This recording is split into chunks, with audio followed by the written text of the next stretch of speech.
আশিক কি করতেছো? ভাই সার্কুলার বক্স বসে যাচ্ছে। সার্কুলার বক্স এটা কষ্টে মাইরা নিয়েছি ভালো মতো, যাতে এটা ঢালাইয়ের পরে না ছোটে।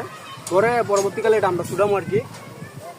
আচ্ছা লাগ আমরা এটা মাইক পালাইছি, মানে 14 ফিট আসলো, 14 ফিটের মাঝখানে হলো 7 ফিট, আর এভাবে আসলো 11 ফিট। 11 ফিট মাছ সেন্টার করছি, 10.5 ফিট হয়। এখন আমরা এটা বসাবো, ভালো মতো আটা দিয়ে লাগাই দিয়েছি।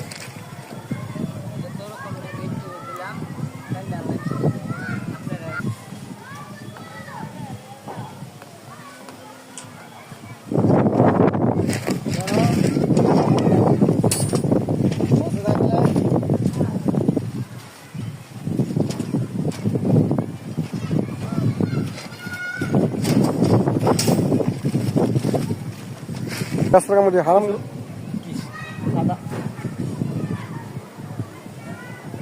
কারণ আমরা টাই দিয়ে এটা